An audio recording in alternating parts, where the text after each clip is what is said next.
छपत हुआ खबर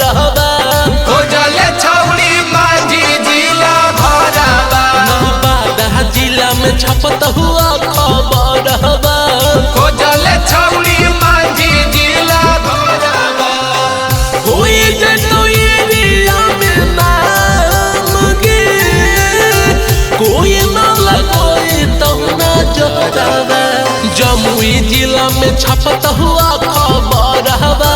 हो जले छौड़ी माझी जिला भरबा नालंदा जिला में छपत हुआ खबर हो जले छौड़ी माझी जिला भरबा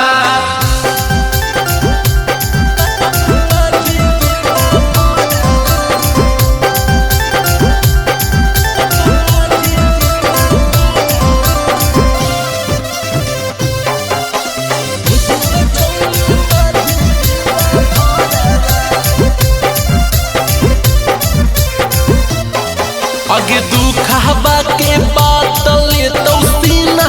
से साट के बड़ी दिलदार हो माझिए के जात गे अगे दुखबा के बात ले तो सीना से साट के बड़ी दिलदार हो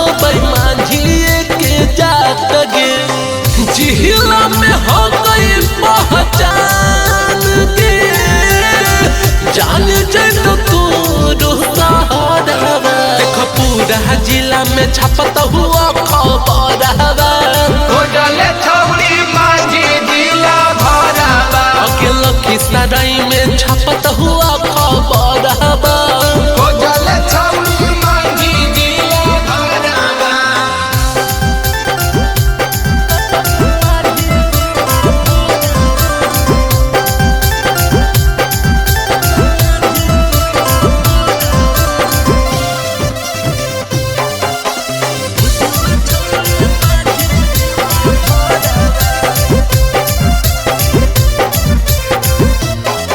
आगे दिल वाला गाले छोड़ी लगाइले हरा दिया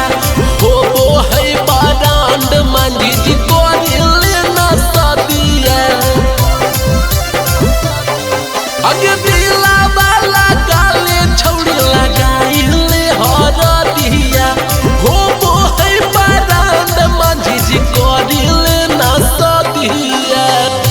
हो जितना छोटू